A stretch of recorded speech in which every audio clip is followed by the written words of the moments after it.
Okay, welcome. Thanks for showing up, all of you. My name is Leo, and will be the moderator of the talk here today, titled Sharing Grounds, Art, Knowledge-Making Practices in the Making of Communities. I'm really happy to have invited three really cool people. We have Alin, our festival director. We have Tiff, who is employed at the university where I study, at DTU. And then we have Peter, who was in a panel yesterday. He's from the University of Oxford. And I wanted to give you guys the chance to briefly introduce yourself, a bit more elaborate, and also say hi to the audience. Hello, audience. You already know my name is Alin. Festival director at KUNE. Founded KUNE together with a few of my friends about 10 years ago. And we've been doing the festival for about 5 years now, counting a pilot project that we did in 2019. I don't do this full time. I also have a full-time job besides doing this incredibly beautiful project. In my day job, I manage other projects and solve issues, do a lot of firefighting, so to say, for a Danish company that makes software and hardware in the dentistry industry. Other than that, I really love music. I also play music myself, and art in general has played a really big part in my life, hence also why I'm putting so much effort into projects such as this one, KUNE Festival. Yeah. Cool. Well, yes, hello. Thank you for coming. My name is Tiff. I currently, my day job, I co-lead a group called Microbial Foods at the Danish Technical University. Our group and kind of my research, I'm a researcher, trained biologist, and largely our group's research looks into the role microbial communities, as of the title of the talk, the role they play in our food system, they're kind of the small, we're really interested in how these very small little players are very much integral to the kind of functioning of the whole ecosystem. And so as part of my work, I guess, apart from mainly focusing on the kind of science. I also interact a lot with food makers, producers, growers, I think that kind of speaks to, and I'm really interested in kind of different communications method to share knowledge in this case. So yeah. Right. Thank you. As Leo said, I'm Peter. I'm from the University of Oxford, where I'm completing a DPhil or PhD in experimental psychology. My research, as some of you may have heard yesterday, focuses primarily on how composers convey emotion to their listeners through music, modeling music as a social medium by which these interactions happen. This is part of a broader set of interests of mine, looking at sort of well-being, creativity, aesthetics, and the arts. And there's been sort of various ancillary projects, including one that I think will probably have a lot to bear on this panel, looking at the aesthetic dimensions of science and how scientists experience beauty, wonder, and awe, how that shapes the scientific process itself, as well as the sort of well-being of the scientists. And so we're interweaving emotion, music, well-being, science, knowledge-making. So I'm very excited to see where this conversation goes. Thank you all. And throughout this talk, we're going to start off by defining what we mean by community, then talk a bit about art as a translator and connector of knowledge-making, and then also talk a bit about the resilience and cooperation of communities. And then finally, if you have some time, we'll kind of try and go into a bit of a hands-on example of some future outlook of how we could incorporate practically some of these aspects to strengthen our communities and move forward. Of course, there's also going to be a QA in the end. So, yeah. Before we do that, I would like to ask all of you briefly to just describe what the word community means to you and how any experiences in the past or present have shaped how you think about cooperation in communities. Maybe Alin, do you want to? Yeah, sure. I think obviously the starting point for me, a community is what I see at something like KUNE Festival. But then again, when I also say the word community in my mind, what also comes to me is, for example, associations of individual entities that somehow find a way to work together, to collaborate and achieve a common goal. I see that in ants, bees, in the broader natural, I would say, environment. But even more so, I think communities are at the foundation of our species and also more or less part of the integral engine that has propelled humans where we are today. So yeah, I guess maybe that answers at least for my perspective here. Yeah. So I really appreciated like this question, and I think to me, I was thinking about this, and to me, community is first and foremost a practice, and it's also a commitment. It's also for me something that's ongoing. It's an action that like one is committed to, and you kind of keep at it. It's more like being in community with each other, yeah, and then it also comes with a set of responsibilities, and it's like it's a relational and reciprocal kind of relationship. Yeah, and I think you mentioned like what are communities or practices that kind of inspired me. I think it's probably a little bit of when I was like thinking about this, one thing that it came to my mind is when I was working. Working with people who, other researchers who are thinking about like food safety. It might be a bit of a surprising example, but these are researchers based in West Africa, and they were talking about food safety not as like a way of not just following rules, but it's a culture of food safety, and it's a community practice. Like everyone actually knows what's going on in like producing this fermented food, for example, and they are then feel there's a responsibility to maintain a standard rather than it's something that is just a rule and you check a box. So I think that as an example is something that I find very inspiring of what actual community in practice looks like. It's people committed to sharing a responsibility. Yeah, I mean, I think probably because I've been primed thinking about the broader topic, I'm thinking of community as a social psychologist, but also a social psychologist working within a university.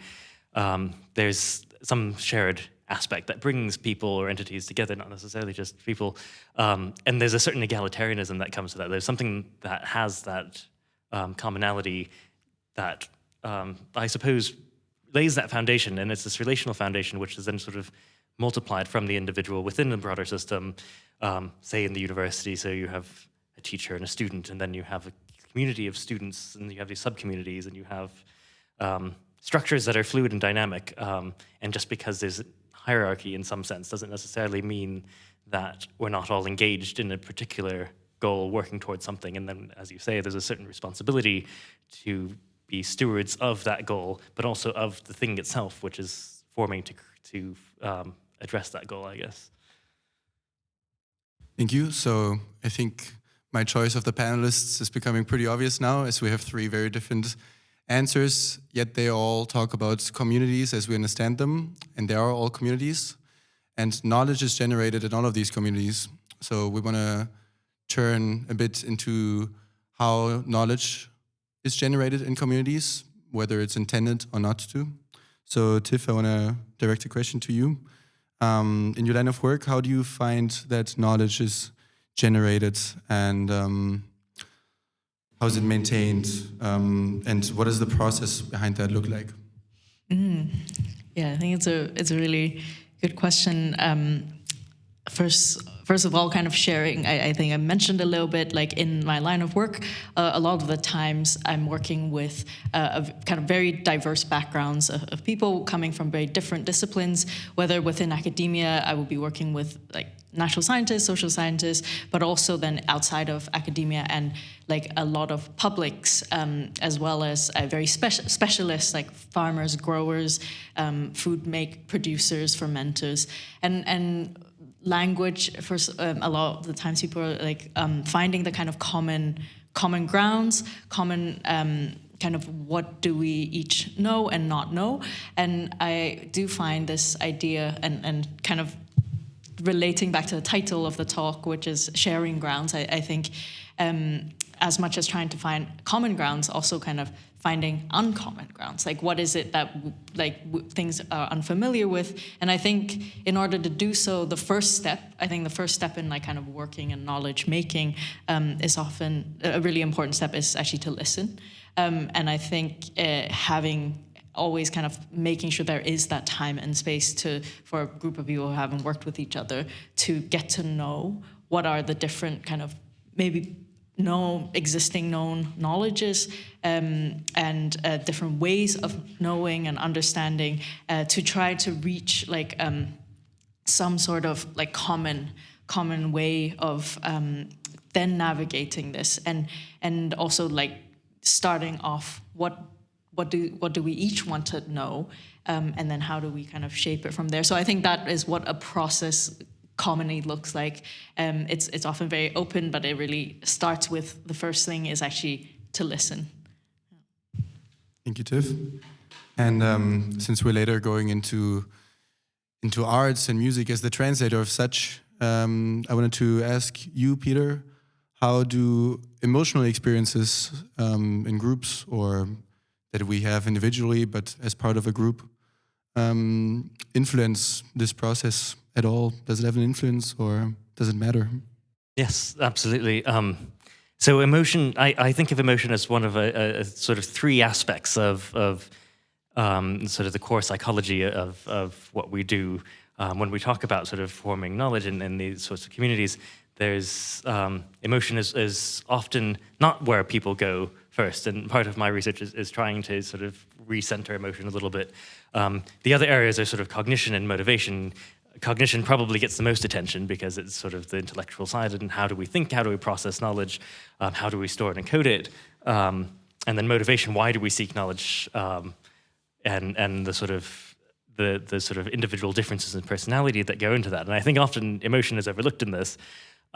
So, for example, emotion has a lot to do with how we encode and retrieve memories, and the way we form knowledge has a lot to do with how we remember things and what we remember. And so in emotion theory, at least one theory of emotion, we sort of can divide affect into two sort of core dimensions of valence, so pleasure, displeasure, and activation or arousal, so activated to deactivated. And if we arrange the kinds of memories that we're thinking about and the sort of either the valence or arousal attached to these memories, we can start to predict and see differences in how we remember things and how we then shape our sort of models, both individually and in groups of the world based on this. And so, for example, negative memories tend to be more consistent. They tend to be more specific and therefore more salient. One of the studies in our social and emotions research group at Oxford shows that negative emotions also, or negative information, or information, I guess, with the negative affective valence, tends to spread through social networks more and has greater reach. And so thinking about how we present information, how we sort of slant the way in which we pursue knowledge, and again, tying back into the motivation cognition, but also thinking about how emotions and the sort of, again, valence or arousal that we attach and ascribe to particular bits of information shape the next steps and this iterative process of sort of integrating and differentiating. We sort of have the selective process by which we build knowledge and by which we engage with our sort of knowledge-building communities. I guess I've selected some sort of negative examples, but on the flip side, positively valenced emotional memories tend not to fade as quickly. So even if they're less sort of salient because they're not as specific, the negative memories do fade over time in a way that positive memories don't. So these all sorts of things, emotion seems to influence, and it's often not linked up with these things. And so I think as we talk about these things, it's important to remember how emotion very much shapes and channels even the way in which we might talk about knowledge itself, let alone the things that we're trying to discover and research. Thank you, Peter. So, Alin, now I wanted to ask you from a more practical side, how do you think, for example, at KUNE or in other communities, events that you've co-created, I feel like you've gathered a lot of people before, how do you think practically knowledge is generated and transmitted and shared in communities? Is it specific activities or processes that you can see patterns in throughout your career of bringing people together? Yeah, so I think what I can bring to what both of you have already mentioned is a dimension of doing, like the actual practical side of knowledge. And for us, in the past 10 years, I would say this has been one of the core principles that we've been operating with, learning by doing, and all the knowledge that we have gathered so far about everything that we do, whether it's I don't know, production related things, you know, technical, how to put up a stage, how to connect sound systems, how to communicate with artists, how to create a booking program, everything that is, you know, part of doing a festival. We have very slowly and very painstakingly acquired throughout these last 10 years. So in practice, what you see in KUNE Festival, it is I would say a result of 10 years of accumulating knowledge and getting up to a point where we are able to leverage that knowledge and put it into practice. But I want to echo a little bit what I have heard so far regarding listening and regarding having a space for communicating, and also the emotional component. That is, both of these are two very important, I would say, indispensable factors in doing what we do and working with communities in the way that we do. I think one of the main reasons for these being two key factors is the fact that we are all working voluntarily, right? And that brings a whole nother dimension to working with this. Normally when you go into a job, you know, you have a job, you get paid, you have a boss, there are some set of priorities within the company or the business, and everyone is supposed to work together. And I would say the main motivating factor in general is the economic aspect, right? But research shows, and I think a lot of the people, the good people know this, that leadership in general and the ability to achieve success is very highly dependent on the psychological safety within a team or within a group, the connections between the people, and how engaged we feel with what we do, with our colleagues, with the workplace, with the values of the company or of what we're trying to achieve, you know, collectively. So working voluntarily for something like KUNE entirely removes that whole economic incentive, right? And something very interesting happens when you do that. You are almost forced, right, by the circumstances to pay very close attention to all of these quote-unquote soft skills, or, you know, the listening part, the emotional component, because those become just essential for the survival of a community as such. It is very important that people feel very connected to what they do, so that they are able to, so that they can decide to invest time and their, I would say, brain power, and, you know, become emotionally connected to what they do as well. So yeah, I think for KUNE in general, this has been super important throughout time. And the way that we have managed to do this is, I think it hasn't been planned out, to be honest.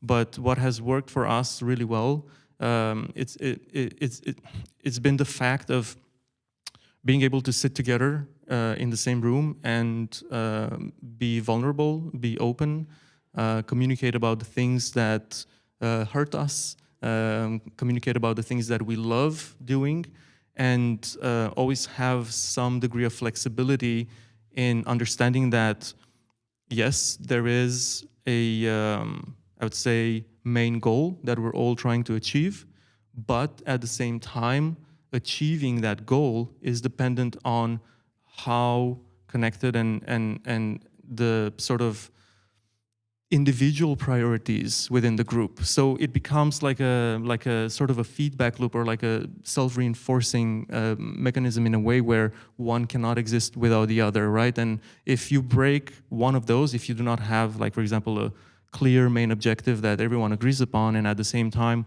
you don't spend sufficient time in making sure that each individual has room for themselves to grow, to be who they are, to make mistakes, to develop, and so on, then you will not be able to carry forward. And I think one of the reasons why we have been able to continue doing this for 10 years with absolutely no economic incentive on a personal level has been the fact that we have stumbled our way upon something like this, right? Where we suddenly came to the realization that there is part of life that looks like this, right? And that's something that we're not really exposed to quite often, or we're not really being taught in school about. It's not a big focus in our society, I would say.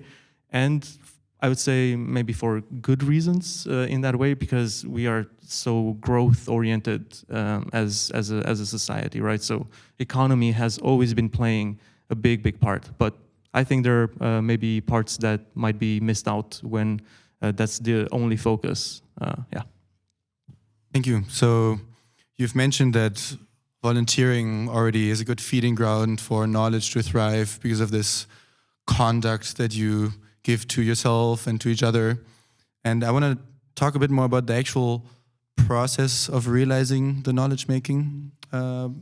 So I want to ask all of you, how do you, this could be an individual experience from yourself or something you've picked up or researched on or learned about, how do you find artistic practices to assist in comprehension of complex ideas, and how do they help in, especially in rough times, how can they make it easier for us to understand something that would otherwise be incomprehensible for us?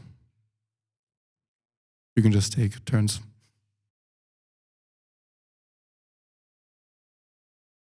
Maybe I can start, Jake, and I'll speak to an experience that I recently had. It was, and that's also kind of how Leo and I started talking about this. So I recently had I was very lucky. I felt like was kind of been given an opportunity to work with some artists.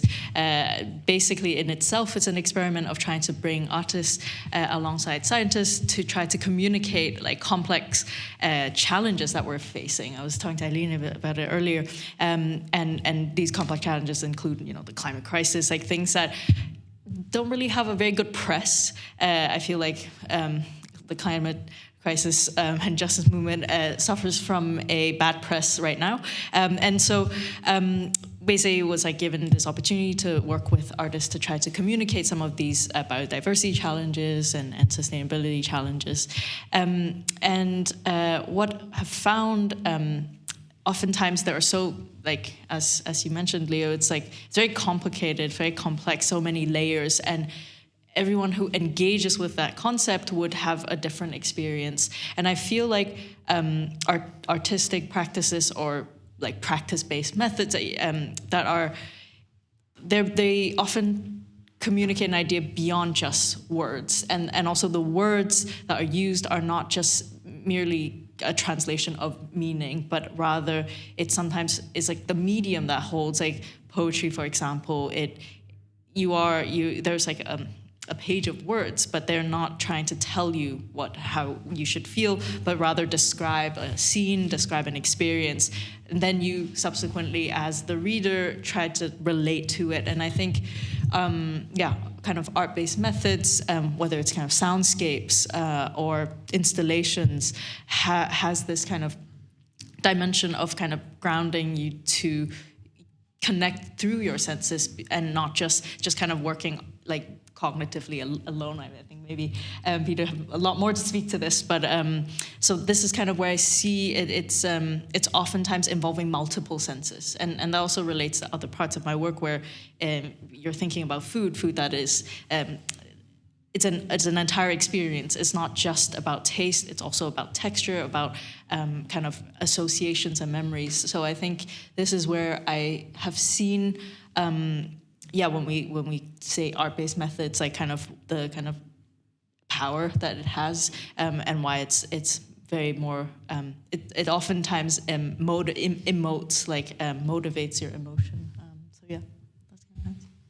Yeah, if I may just pick up right there. I'm fascinated by this transmissive process and constantly looking at where it pops up in various fields. And I think it is a very transcendent sort of experience. And this idea of taking an arts medium as a mode of sort of conveying an affective experience.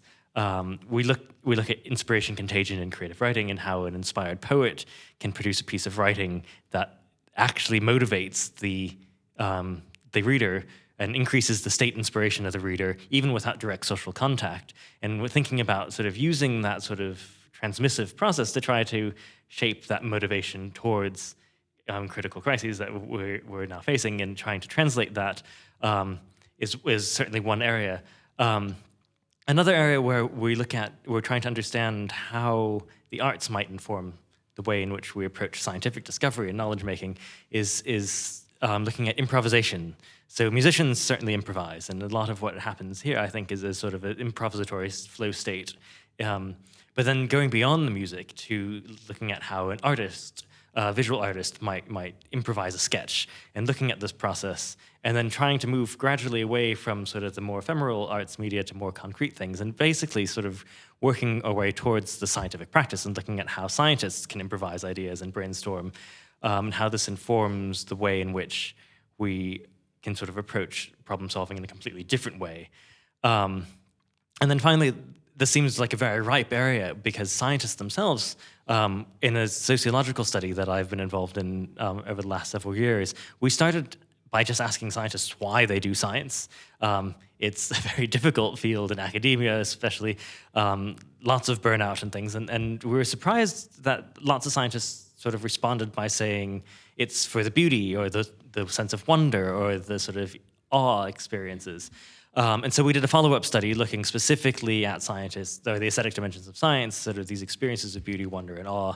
And as we probed this more, we found that this has a lot to do with how scientists talk about their well-being. And so there's certainly an aspect of beauty, wonder, and awe in science that scientists are already sort of aware of, and they're just trying to find a way to express. And it seems like there's a ripeness for collaboration with artists to perhaps draw that out. There's been several studies about public perceptions of scientists, and we ask people, sort of general public, children, different populations, is like, draw a picture of a scientist.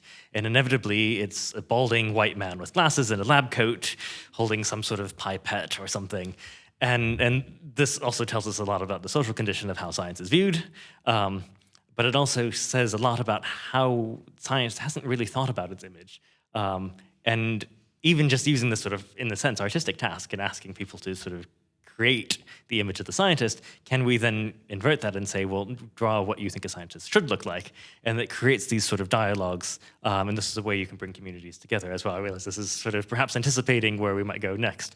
So perhaps I'll leave it there. But I just wanted to throw out a few different empirical sort of studies that I think provide some data points for how we might look at these collaborations between the arts and knowledge sharing. Wow. I find very interesting what you added there about the image that we have of a scientist. And I think for me, festivals like this one are a very good tool for maybe trying to break that stereotype down. I'm saying this because, in general, from my observation, at least at the festivals that I've been before, and also at KUNE, we have, or festivals in general tend to have, or the good ones at least, tend to have a high degree of diversity present. And I think art is the perfect medium to allow people to maybe dissolve these mental stereotypes that they have by being exposed to a large, or like highly diverse audience. And it's in these kind of spaces and moments where you meet, or like where the two of us could meet, and you're a scientist, and I can see you're not really wearing the white coat. And we can have conversations about how science and art intersect and how they can come together, and maybe also explore the benefits of something like this. So for me, art has a great potential in general in combining diverse sets of ideas, and also this key element of being able to dissolve maybe a little bit the barriers that we have in our minds, our preconceptions about what things are and how they appear to us, and maybe also lower a little bit our own barriers of perception, and allow for this type of influence from other people, so that we are able to maybe add new perspectives on the things that we already know, or acquire new information, and therefore build knowledge as well. So yeah. Thank you all. These were very rich answers to how we can use art or science to portray and generate knowledge and share experiences together. I want to now, since the answers were so rich, I had an optional follow-up, but I think we're going to skip that and move a bit into the, well, not negative side, but I want to ask the question how we can stay resilient in our communities, because communities are a safe haven for a lot of us, and they have to evolve all the time, just like the world is evolving around us. So I wonder how we can curate communities around us in a way that they can maintain this safe haven for us even in times of crises. So Peter, I want to ask you first, is there specific features that make a group emotionally resilient against crises, external factors, stress factors, maybe the type of community or the experiences they share? Yes, I mean, certainly, as you say, having a community itself is a protective factor, and having a strong sort of identity with that. We talk in social psychology a lot about in-groups and out-groups, and certainly there's a negative side to this as well, right? But there is also very much a protective factor of having a group that we can call our own, with whom we can share these goals, and having this sort of sense of other people having our back, basically.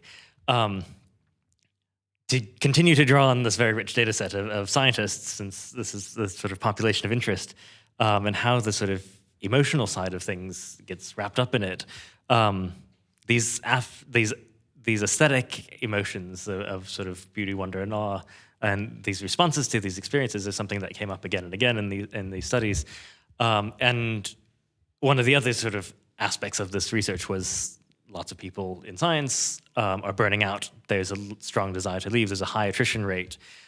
So when you're looking for an example of a community in crisis, very much sort of academic science, the people who are doing the knowledge making on the front lines of this empirical research are the ones who are saying this is unsustainable. We can't actually live like this. We aren't flourishing. We as a community are sort of suffering.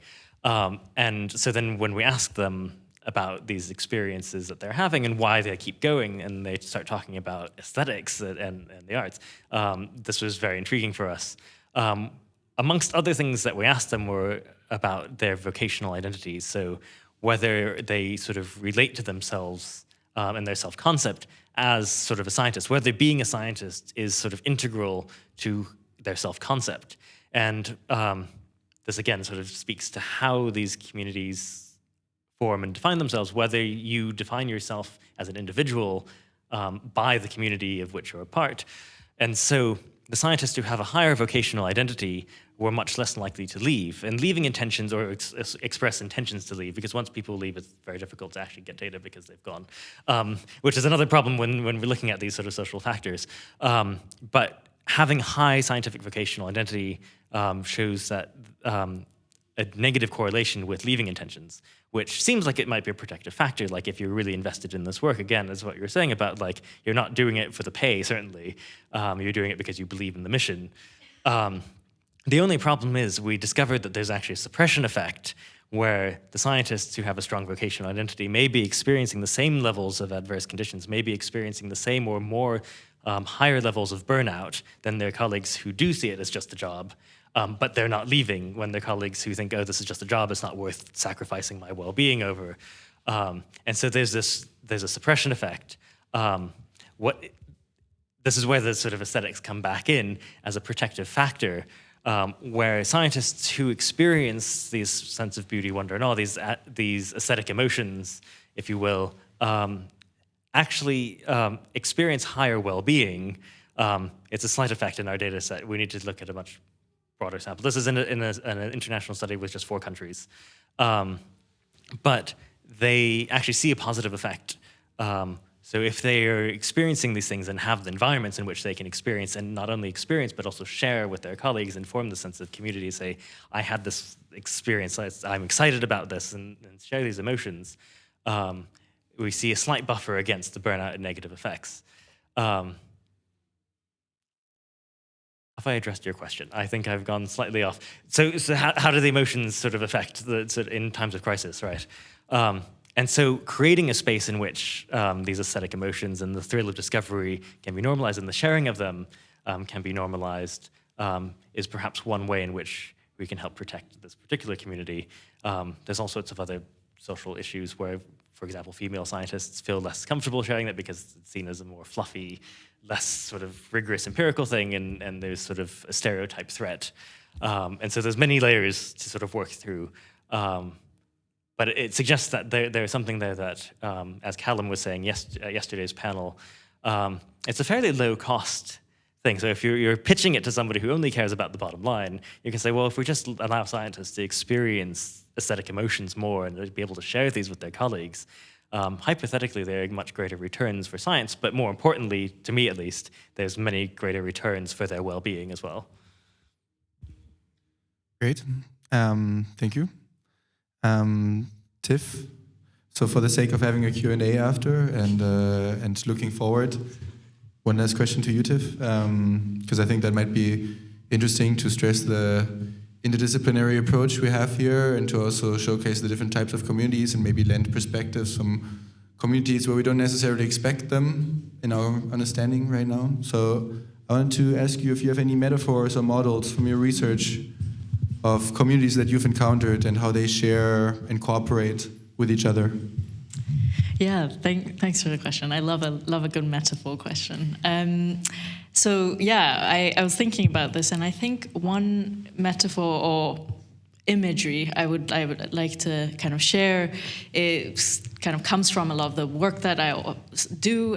One of the really interest of mine kind of research area is I'm really fascinated by soil community, like soil microbial communities, not just the microbes themselves, but just in general, this whole relational dynamics. Like what is, first of all, soil, we just see it, people kind of almost use it synonymously with dirt, right? But soil is also so integral to, as I mentioned, I also particularly have this lens on relation to food, the food system, food production, all of that. But of course, it's also nurturing a lot of beauty and wonder and all out there, just on the ground. And soil microbes are really essential for the kind of flourishing of plants. Plants, a small science fact here is that most plants do not fix atmospheric nitrogen. They actually need the microbes to enable them to fix nitrogen, apart from a few very legumes is an exception, but it kind of shows, so in order for the plants to flourish, they actually really need communities in the soil. And soil kind of both serve as this kind of shared space, as well as provide also obviously the kind of chemical components in there. But I want to highlight the soil as a metaphor because it's this thing that we going back to the panel title of this sharing grounds, is this like common shared place, but then there's so many different like things that's and organisms that live in there and rely on it, and it's a network. It's very much like a network, and there is a lot of giving and taking and sharing, and I think it builds. And there are also many scales of organism. There's the microbes. There's also some like the arthropods, like different insects, different worms, and then you have like another hot topic like the mycelium, like the underground soil fungal community, which again forms a really beautiful network that spans like huge like kind of actual spaces. And so I think it's a really like visually like it has like a lot of imagery in there, but also functionally it also shows how no matter how big or small you are, that there is a kind of contribution to that. And so I think that's, for me, is at the moment I'm thinking a lot with soil. Thank you, that's really beautiful. Can I say what I really like about this is the interconnectedness of communities and other forms of life as well. I find a beautiful parallel between communities of microbes and, for example, communities such as ours, and the benefits that this directly or indirectly can bring to society. So like to bigger or more complex forms of organization. Thanks for sharing that. So I want to ask you now, to make sure we have enough time for the future outlook and the Q&A. If you could just share now that we've talked a lot about knowledge-making practices and using arts, could be about any of those topics, something that you would like to see more of, or something that you would like to see less of, depending how you want to do it, in communities in general, in your respective communities. Anything that comes to your mind that people could take and apply it maybe to their communities after, to a roast thought. And you can just answer in any order you like. I can start. I think for me it would be more communities and more individuals, being part of these communities. I think what would be beneficial is that these individuals should have a better sense of confidence and a more awareness of the value that they're bringing into the world, no matter how big or small their community is. There are always so many more invisible, I would say, threads of consequences or of elements that affect things outside of their community positively. So I think it's this sense of, I would say, confidence that what they're doing is important, and that more of us should spend more time building our communities, whatever those communities are, and whatever they are centered around. Because this is what life is made of, in a way, and it's also what contributes greatly to the development of our society, and also the awareness of the power that we all have within ourselves as individuals, but also within the communities that we are part of, and to very responsibly wield that power, and to also trust that it has a positive impact on people. Yeah, and it's all worth it. So I want to just follow up and ask, so how would you raise awareness for the power that people possess in communities, and how would you make them feel more confident? What would you suggest for an approach there? So I think one method that we have tried exploring this year is we've been working with a guy called Tommaso, and he's been running a sustainability sort of survey in our festival, both sustainability for the festival itself in the sense of resources, and so like materially, but also socially. And a way for us to extract that information is to directly ask people, what is the value of this experience in your life? You know, like, how did this impact you? How did this affect you?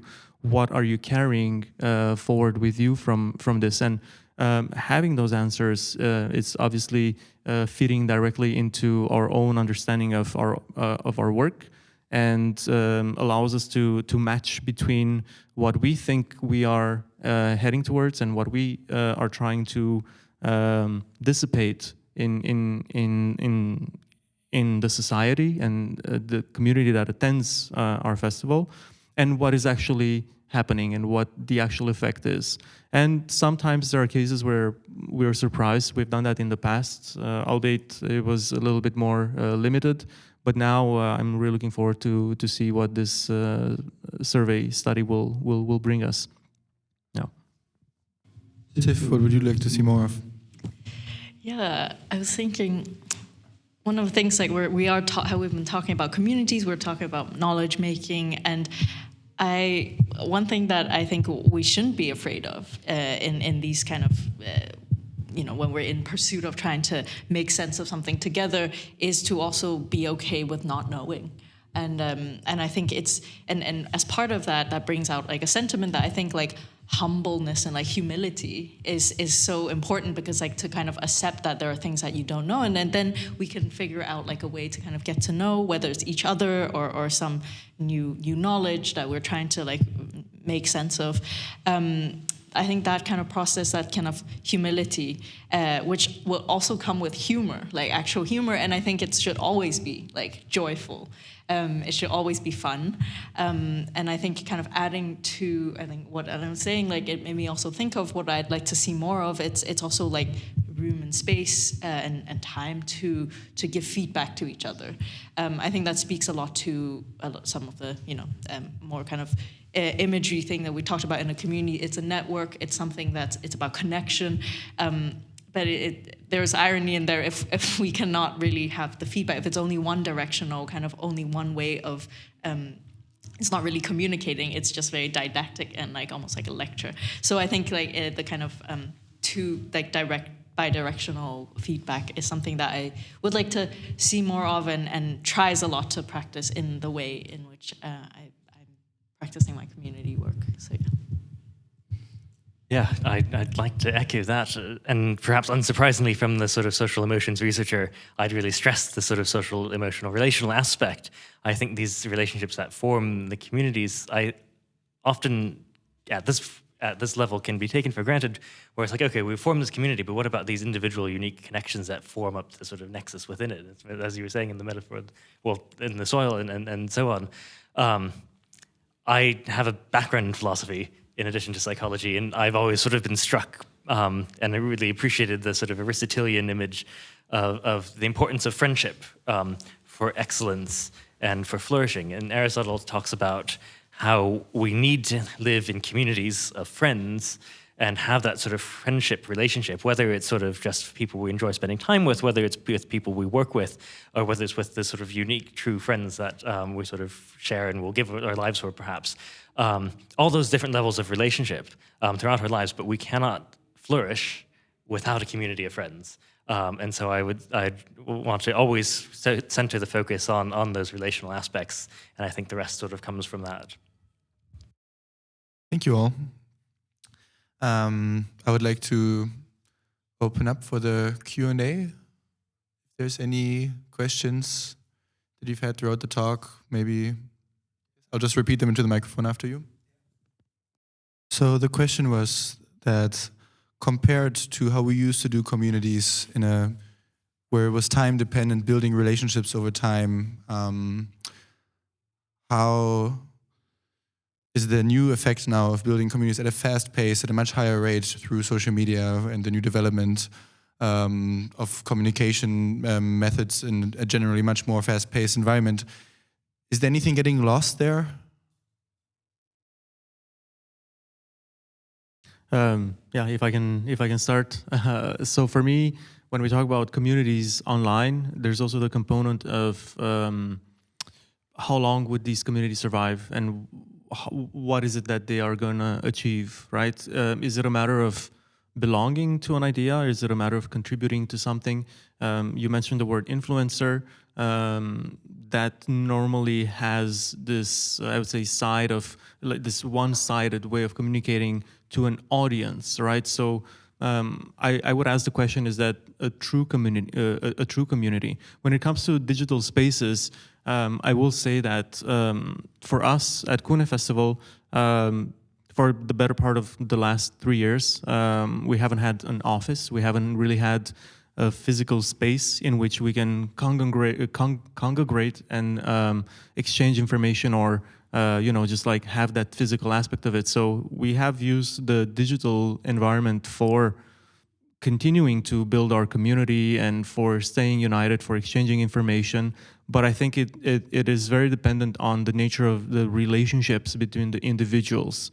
So I don't think the online space necessarily is a threat, or I would say can have a large impact negatively on communities, as long as the set of principles that are at the foundation of a healthy community remain the same. Technology is a tool in the end, and it can be wielded whichever way. So I think that's what I think about it. Yeah, and I think to add to that, I think that thank you for your question. I think it's something that it comes up all the time with like frictions in like our work, but I say friction doesn't necessarily mean it's negative, right? It's just we're changing with the time. There are new technologies that we're being faced with, and I've seen like the presence of digital spaces as well as like ways of like connecting, having effects on both, right? Like on one hand, there was a point around accessibility, right? Like whether it's with art, whether it's with research community, like there is the kind of geographical, the kind of physical space has like a limit to it, and whereas like in the digital space you get to open that up. You bringing us. Drawing the attention to time and the pace is something that's really relevant to think about, I think, because what it could sometimes allow is actually for us to change the dimension, like look at the dimension of time differently and really intentionally build infrastructures that would last. It's not just about one cycle, one festival that is spanning 5 days. It is about something that could have a different cadence, right? It could actually open up and accommodate and become built into like other sorts of existing practice and community. And so I think it's a really great question. It's a really great provocation, I think, and it's important for us to really think about with changing, with the digital space is effectively a technology, is an interface that we interact with, and I think these are things. There's no one like strict answer to it. I think it's more of like to think with. Yeah, just to reiterate, I think we're absolutely right to call into question and draw attention to the sort of one-sided relational aspect. As I say, like I think community is very much based on having these dynamic sort of bidirectional or multi-directional modes of relation that are constantly evolving. But when you have like a person influencing, and it's starting to take on a slightly negative connotation, I think, as well, it's already becoming a static structure, which I think undermines the idea of community, and it's certainly the aspect of sort of transmission and endurance, and I think that's something that'll be very interesting to see what survives, and I suspect it'll be this and not what's sort of out there in the ether. And just to bring back to the point about Aristotle, he says that whilst you can have relationships of sort of pleasure and you can have relationships of utility, the sort of true or perfect relationships are ones that necessarily involve time and familiarity, and that's what we get here, and that I don't think you can get in the sort of online sort of influencer-based scenario.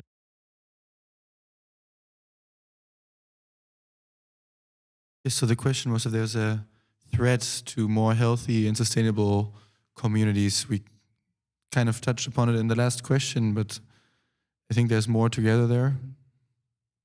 I think threats are an inherent part of life. I think life survives despite adversity, And I think it's in many cases thanks to adversity that life found a way to become stronger and more resilient. So I think we will always have and face threats, whether they are at the local level or whether they are at a more macro level. I think definitely the digitalization that we are seeing today, and maybe also the emergence of technologies like artificial intelligence and whatnot, might have an impact. It is something that I have observed maybe throughout the past 10 years, at least here in Copenhagen. We have fewer communities today than maybe 10 years ago that are very active in this cultural space. There are still, of course, actors that play a role in it, but personally, I am seeing less of it. And I think it's also because the digital space is drawing in people a lot more, and therefore people are maybe a little bit less inclined to spend time in the real world and building communities here, but rather are drawn into maybe acts of consumption rather than creation. So I think technology could play a threatening role. But like I said before, I see technology as a tool, and it could go either way. I think it's part of our responsibility to build awareness about it, and for us, through talks like these and through many other methods, to keep the conversation going and actually to remind each other and ourselves of what makes a good community. Why are communities important? What is the value of community work? And to nudge each other a little bit in that direction, and to echo what I was saying before about the power of communities, right? It's something that I think we should spend time preserving in our way of life and in our way of interacting with each other. And I'm sure that whatever threat will come our way, if a community stands strong, then we'll find a way to overcome it, and maybe even learn from that like difficult moment of facing a threat. Yeah. Yeah, so I really appreciate the question. I think for me, a threat or more attention that I kind of see in strong or like resilient and supportive community is that there is a lot of care in that.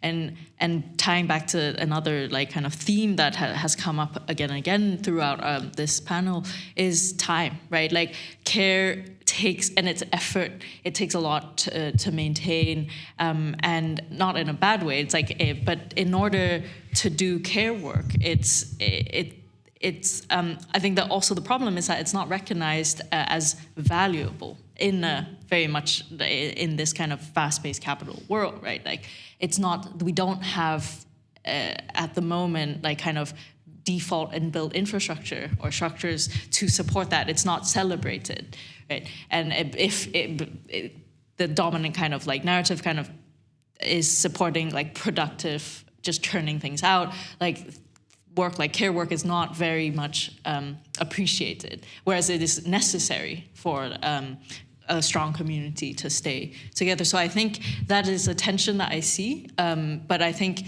tensions don't mean that it's necessarily like always bad. Like I think it's a reminder, it's a really important reminder for us to then, how do we kind of build in these, if these structures or infrastructures are not just widely available, that how do we prioritize that to so that we can have communities that last. I think that's kind of what I see. Yeah, and I mean, certainly as art and indeed science itself are sort of have a sort of Darwinian evolutionary response to threat, and I think we need this, just as you were saying.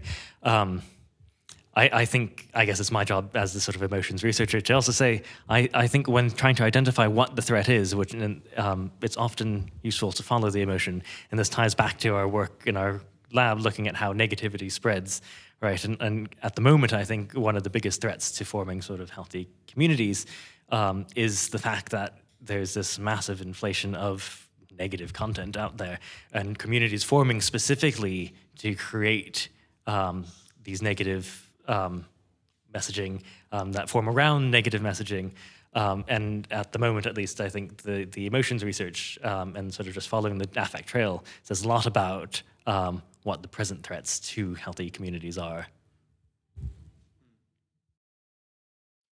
Yes, so the question is, how can we encourage collaboration in communities to strengthen them and make them more resilient, and to catalyze all these processes that we just mentioned to be essential for them? Oh boy. Well, I think this is I think this is something that sits at the core of what we do with the festival, with our organization, with KUNE. What we are trying to sort of instill in the audience and the people that are exposed to what we do. KUNE, the word itself means together. So I think in the name itself, we have like a very big emphasis on collaboration, because in our experience, it is when people come together that we're able to achieve very powerful things. And diversity could be seen as a threat in certain circumstances, but once overcome, I think the additive power of diversity is extremely influential and extremely powerful in, how should I say this, in empowering communities and individuals to take positive action and achieve success in what they do. So it is, when it comes to collaboration and diversity, like I said, there's this powerful reward to reap out of bringing together a diverse group of people. And for us to be able to achieve that, it is about acceptance. It is about creating an emotional connection between the individuals in a group or within a community. It is about belonging, and it is about the psychological safety that I was mentioning also before, and that we discussed about. It is about knowing that it's okay to make mistakes. It's okay to be truly who you are, and in that process to let imperfection come out to surface, whether they sit in your personality or whether they sit in the actions that you take and so on. So collaboration, for me, in essence, it's all about knowing that you're good, you're safe with the people that you are. They know, they accept you as you are. And actually, I really liked when you talked about the community of friends. Like a lot of companies talk about, hey, we're all a family here, and kind of saying that to kind of instill this sense of belonging in a way. But families, you're kind of like born with them. Friends is something that you're actually actively developing. And also going back to what you were saying about time and effort. Relationships, whether they are families or friends, you can actually be good friends with your family members as well, or you can not be, right? And for that, for you to be able to achieve that, requires effort and time, and to actually put yourself into the process. And again, this goes back to vulnerability and being safe and being accepted and being seen and so on. So just to summarize my very long answer, it's all about belonging and being accepted and having that tight bond with each other. Yeah, I think great question. Thank you for that. For me, the first thing that kind of came to my mind when you talk about like how to facilitate a collaboration that works, I think a really big, the first thing that came to my mind is respect. I think, and then one thing, kind of building on that, is to be aware of like hierarchies. Right? I think structure is not hierarchy. It's really important for a collaboration to work to have structures so that it can enable and for us to identify potential like hierarchies, as well as power dynamics, but then responsibilities, right? Like I think structure relates a lot to responsibility. It's who kind of taking things on and holding things accountable, holding each other accountable to things, and those are structures. That doesn't mean a hierarchy. Hierarchy is more a kind of, sometimes it can result in a disrespectful situation. And I think I mention respect as like the first thing that comes to mind, because I do think that in collaborations, especially when there are many, like let's say different disciplines or specialists, different backgrounds involved, to be really aware of not just coming in and assuming that just because you hold you're a specialist in a certain knowledge area means that you default to the position where you hold more power, right? And I think having in collaborations, having structures that would make sure that everyone has like their kind of space and voice to participate is really important. Yeah. And it's exactly what you were saying earlier about humility as well, I think, and this ties it together. And certainly for collaborative communities, I think the key is finding a way to weave all these together and find a functional form of communication, right? And certainly within just academia itself, and as a sort of knowledge-generating community, supposedly, there's so many flaws that we need to overcome in the structure itself. Again, having these dynamic structures. But there's such a trend towards the siloing of specialisms as well. And so finding ways to talk across even disciplines within sort of larger divisional boundaries is one of the biggest challenges. And as somebody who's tried to work and has benefited from the interdisciplinarity of these different collaborations and all different sort of aspects of things I've done, the key is, I think, finding the transcendent aspects as well, right? The things that you can sort of speak to is like, okay, we may be using this term, we may be using the same term to refer to completely different things, or we may be referring to the same thing with two different terms, and finding the points of integration and differentiation, and finding those points of juncture, where those jumping off points, requires having some sense and sort of a humble approach to finding the points of transcendence that cross those boundaries, which I realize is very abstract, and it doesn't take any of the challenge out of everything that we've been saying, but I think it's important to keep that goal sort of in mind as we approach these problems. Thank you. I think we are done. I think we've gone a bit over time. But thank you so much for all the questions and for showing up here. And this is also going to be, it's being recorded, and we're going to be posting it online on the KUNE website in like 6 weeks-ish. Thank you. Thank you. Thank you, Leo.